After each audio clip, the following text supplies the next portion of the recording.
Hello, I'm Dane, and this is Dane Explains.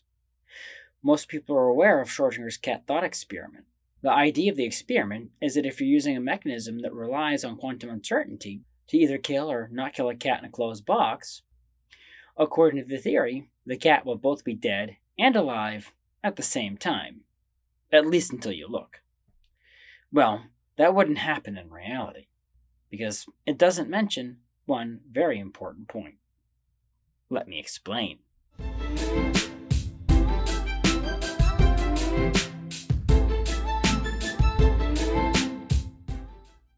I'm doing this video to provide support to my next video, which will go into what quantum mechanics has to do with God and Christianity.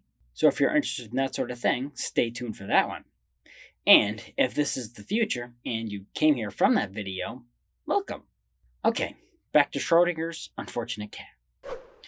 Erwin Schrödinger came up with the Schrödinger's cat thought experiment not because he believed in it, but instead to point out the absurdity of the quantum mechanical idea called the Copenhagen interpretation, which does appear to be a reality, by the way.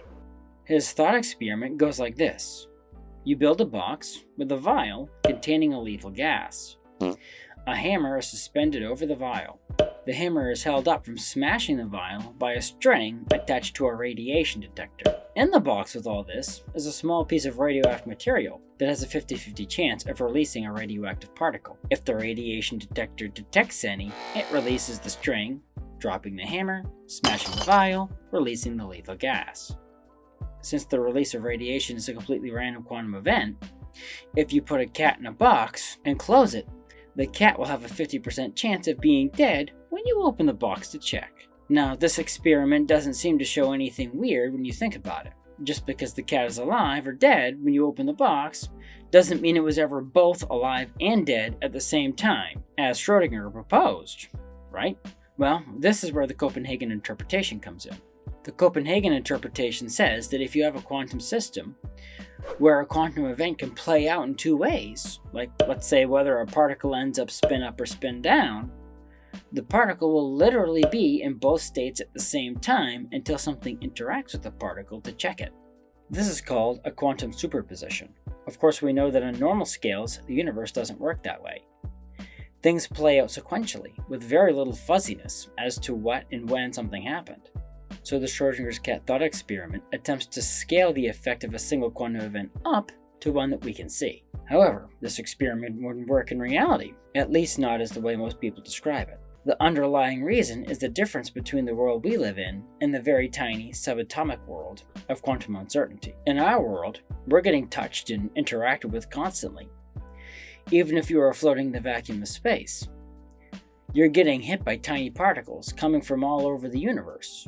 And you're also releasing blackbody radiation, which is traveling away from you at the speed of light, informing everything around you about your presence and what you're doing. So, on our scale, the universe is like a sandstorm, but instead of sand, it's teeny tiny particles that at best we see as light or feel as heat. The box Schrödinger's cat is in this bath of particles as well, so information about the cat is still getting in and out of the box at the speed of light. Even if we don't know how to interpret that info, it's still getting out. So, if we open the box and the cat was dead, it died the moment the hammer smashed the vial.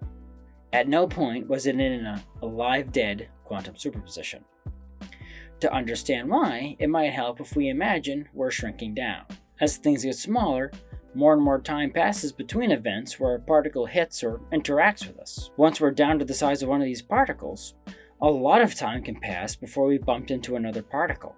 If something bad happened to you in between those events, like let's say you had a heart attack and died, then you would be alive and dead at the same time, relative to the rest of the universe, until a particle hit you and got the word out.